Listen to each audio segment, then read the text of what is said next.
Hello class, in this video we're going to get into how to use one of these powerful graphing calculators, in particular the TI-84, but once you learn how to use this, then you should be able to kind of figure out other things with most other TI calculators. Alright, so first thing to understand is how to just calculate with them. In order to start, we'll press the on button to turn the thing on. Then you get to a screen that looks like this, just a white screen with a cursor.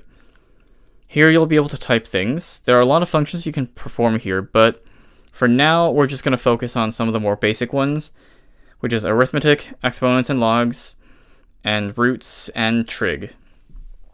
Alright, first let's do some basic arithmetic. 1 plus 1. Type 1 plus button, and then 1. Press enter, then you get 2. Okay, simple enough, right?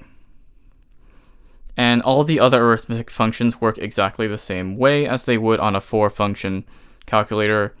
There's just a few small things to caution with. First is parentheses, and the other is the negative sign.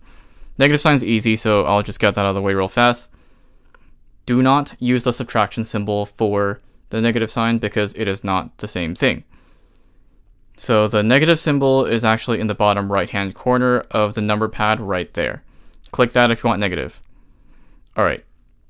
Now parentheses. Say that your goal is to get the number 20 by doing 4 times 5. So what you could do is 4 times 4 over 4 plus 4. So some of you might be thinking that it's acceptable to write it in this way, but if you press enter, you'll see that instead of getting what you want, you get 8. Why is that? Well, that's because here, 4 is not being multiplied to 4 plus 1. It's being multiplied to 4 over 4. So you get 4 times 1, and then you add 4 to it. That's not what we want. So let's group things together so that we get what we want. We want 5 in a group, right? So put the 4 over 4 plus 4 in parentheses.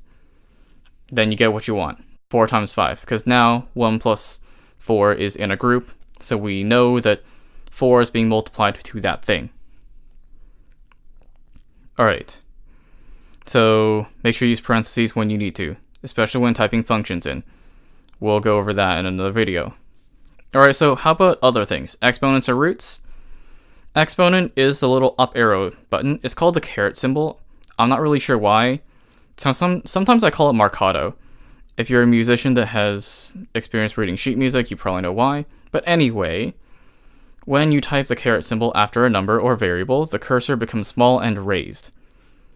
So after typing that, you'll be able to type an exponent, and then when you're done with the exponent, type the right arrow key so that it exits exponent mode.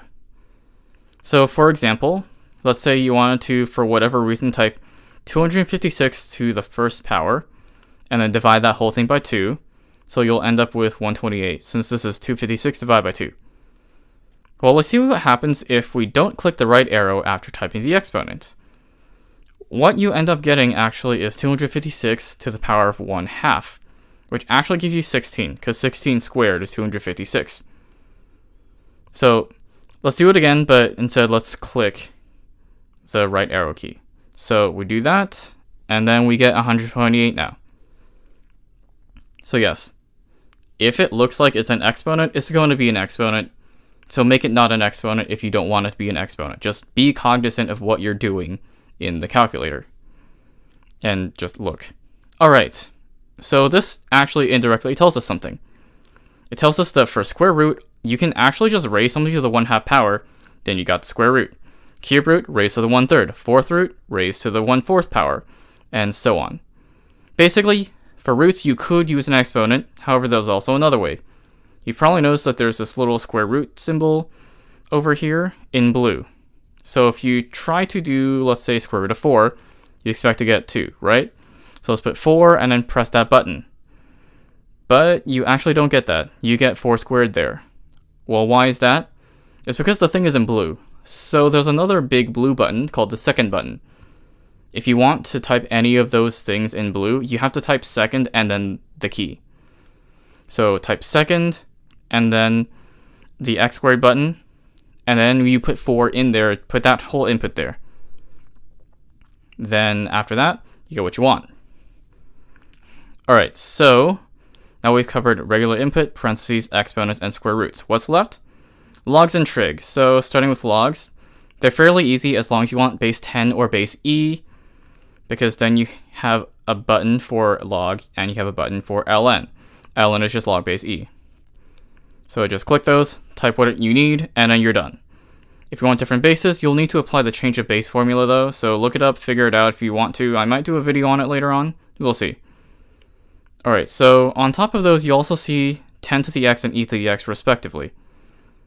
If you want 10 or e as bases for exponents, then you can type the second key and then those buttons, and then just type whatever exponent you want there. And then one last thing with powers is this EE thing, which is on top of the comma button. So for whatever reason, this means times 10 to the power of, and then you'll just put a number after that. Essentially, this is scientific notation, so if you wanted to type something like, let's see, 12 factorial, you get this ginormous number, so you get this thing right here with an e there. That e just means 10 times 10 to the power of this thing. Alright, so very last thing, trig functions.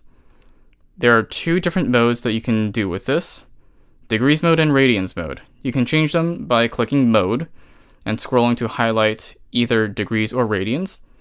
So we're just going to start with degrees because people are more familiar with degrees usually at this point. So let's say you want something like sine of 45 degrees. So you can type sine 45 and then you get what you need. You get square root of 2 over 2, which is this decimal that you have over here. Alright, so notice I didn't have to type the degree symbol, although that symbol does exist. But you don't have to type it because the calculator is already in degrees mode. It's assuming that 45 is in degrees. Alright, for radians then, you can just go to mode, highlight radians, press enter, and then now you're in radians mode. So we can type the same angle in radians, which is pi over 4. By the way, so how you get pi is you have second and caret symbol, because pi is the blue thing over the caret symbol. So we type sine, and then second caret, divide by 4, and you see you get the exact same number. Alright, that's it for now. It's been kind of a lot, so just practice these.